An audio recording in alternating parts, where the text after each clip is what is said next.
The Age of Innocence by Edith Wharton. Book 1, Chapter 6. That evening, after Mr. Jackson had taken himself away, and the ladies had retired to their chintz-curtained bedroom, Newland Archer mounted thoughtfully to his own study. A vigilant hand had, as usual, kept the fire alive and the lamp trimmed, and the room, with its rows and rows of books, its bronze and steel statuettes of the fencers on the mantelpiece, and its many photographs of famous pictures, looked singularly homelike and welcoming.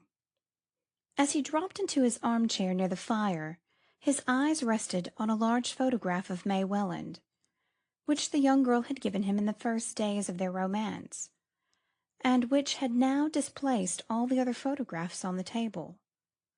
With a new sense of awe he looked at the frank forehead, serious eyes, and gay, innocent mouth of the young creature whose soul's custodian he was to be, that terrifying product of the social system he belonged to and believed in. The young girl who knew nothing and expected everything, looked back at him like a stranger through May Welland's familiar features. And once more it was borne in on him that marriage was not the safe anchorage he had been taught to think, but a voyage on uncharted seas. The case of the Countess Olenska had stirred up old settled convictions and set them drifting dangerously through his mind. His own exclamation, "Women should be free as we are," struck to the root of the problem that it was agreed in his world to regard as non-existent.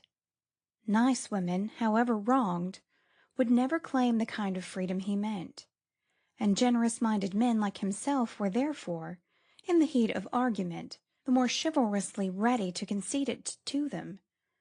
Such verbal generosities were in fact only a humbugging disguise of the inexorable conventions that tied things together and bound people down to the old pattern.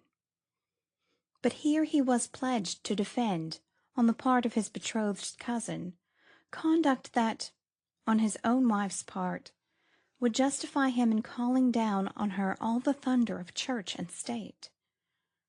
Of course the dilemma was purely hypothetical. Since he wasn't a blackguard Polish nobleman, it was absurd to speculate what his wife's rights would be if he were. But Newland Archer was too imaginative not to feel that, in his case and May's, the tie might gall for reasons far less gross and palpable. What could he and she really know of each other, since it was his duty as a decent fellow to conceal his past from her, and hers as a marriageable girl to have no past to conceal? What if, for some one of the subtler reasons that would tell with both of them, they should tire of each other, misunderstand or irritate each other? He reviewed his friends' marriages, the supposedly happy ones, and saw none that answered even remotely to the passionate and tender comradeship which he pictured as his permanent relation with May Welland. He perceived that such a picture presupposed on her part the experience, the versatility, the freedom of judgment, which she had been carefully trained not to possess. And with a shiver of foreboding he saw his marriage becoming what most of the other marriages about him were, a dull association of material and social interests, held together by ignorance on one side and hypocrisy on the other. Lawrence Lefferts occurred to him as the husband who had most completely realized this enviable ideal. As became the most high priest of form, he had formed a wife so completely to his own convenience that, in the most conspicuous moments of his frequent love affairs with other men's wives, she went about in smiling unconsciousness, saying that Lawrence was so frightfully strict, and had been known to blush indignantly and avert her gaze when someone alluded in her presence to the fact that Julius Beaufort, as became a foreigner of doubtful origin, had what was known in New York as another establishment. Archer tried to console himself with the thought that he was not quite such an ass as Larry Lefferts, nor May such a simpleton as poor Gertrude, but the difference was, after all, one of intelligence and not of standards.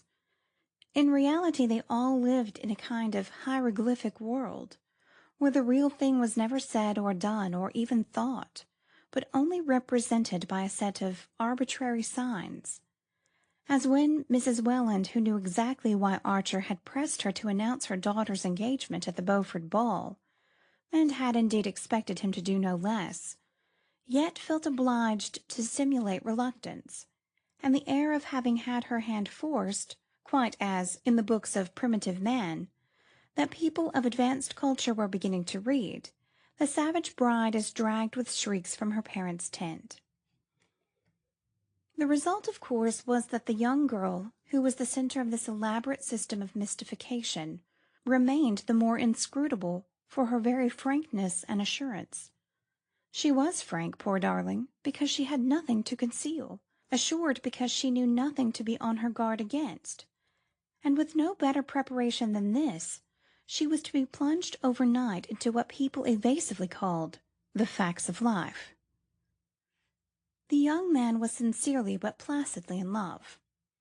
He delighted in the radiant good looks of his betrothed, in her health, her horsemanship, her grace and quickness at games, and the shy interest in books and ideas that she was beginning to develop under his guidance.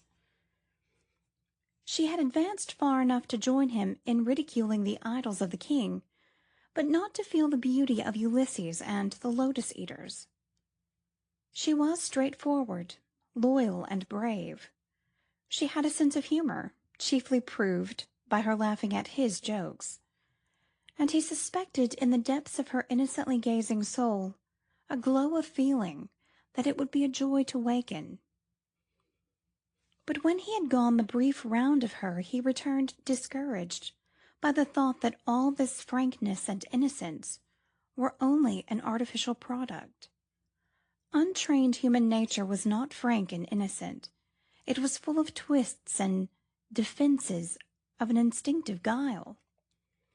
And he felt himself oppressed by this creation of factitious purity, so cunningly manufactured by a conspiracy of mothers and aunts and grandmothers and long-dead ancestresses, because it was supposed to be what he wanted, what he had a right to, in order that he might exercise his lordly pleasure in smashing it like an image made of snow.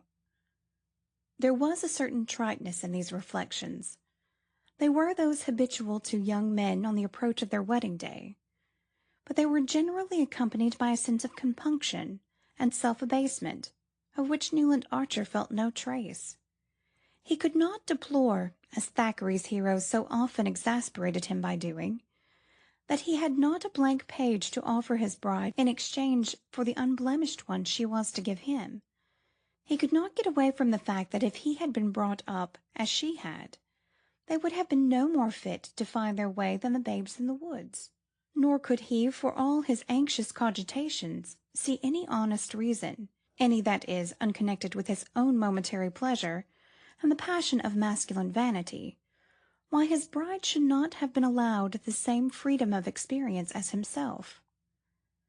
Such questions at such an hour were bound to drift through his mind, but he was conscious that their uncomfortable persistence and precision were due to the inopportune arrival of the Countess Olenska. Here he was, at the very moment of his betrothal, a moment for pure thoughts and cloudless hopes, pitchforked into a coil of scandal, which raised all the special problems he would have preferred to let lie. Hang Ellen Olenska, he grumbled, as he covered his fire and began to undress. He could not really see why her fate should have the least bearing on his, yet he dimly felt that he had only just begun to measure the risk of the championship which his engagement had forced him on. A few days later the bolt fell.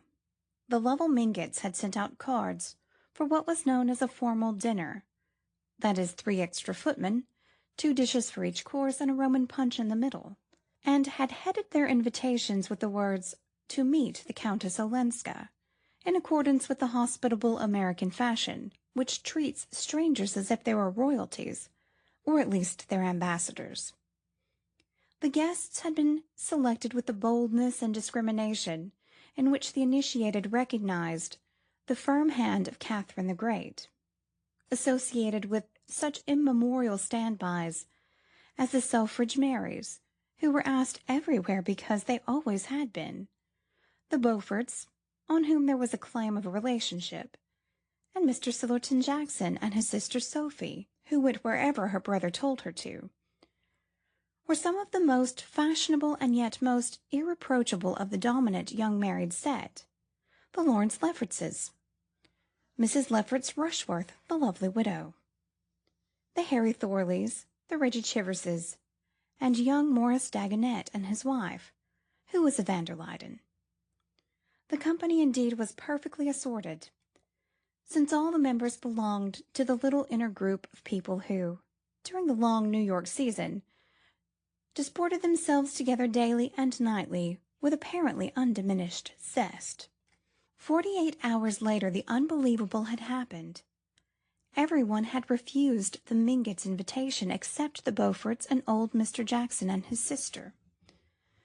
The intended slight was emphasized by the fact that even the Reggie Chiverses, who were of the Mingott clan, were among those inflicting it, and by the uniform wording of the notes, in all of which the writers regretted that they were unable to accept, without the mitigating plea of a previous engagement that ordinary courtesy prescribed.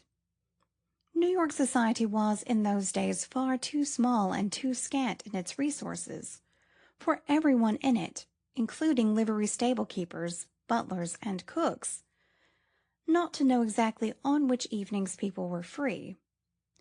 And it was thus possible for the recipients of Mrs. Lovell Mingott's invitations to make cruelly clear their determination not to meet the Countess Olenska. The blow was unexpected, but the Mingotts, as their way was, met it gallantly. Mrs. Lovell Mingott confided the case to Mrs. Welland, who confided it to Newland Archer, who, aflame at the outrage, appealed passionately and authoritatively to his mother, who, after a painful period of inward resistance and outward temporizing, succumbed to his instances, as she always did, and immediately embracing his cause with an energy redoubled by her previous hesitations, put on her grey velvet bonnet and said, "I'll go and see Louisa van der Luyden." The New York of Newland Archer's day was a small and slippery pyramid, in which as yet hardly a fissure had been made or a foothold gained. At its base was a firm foundation of what Mrs. Archer called plain people, an honourable but obscure majority of respectable families who, as in the case of the Spicers or the Leffertses or the Jacksons, had been raised above their level by marriage with one of the ruling clans.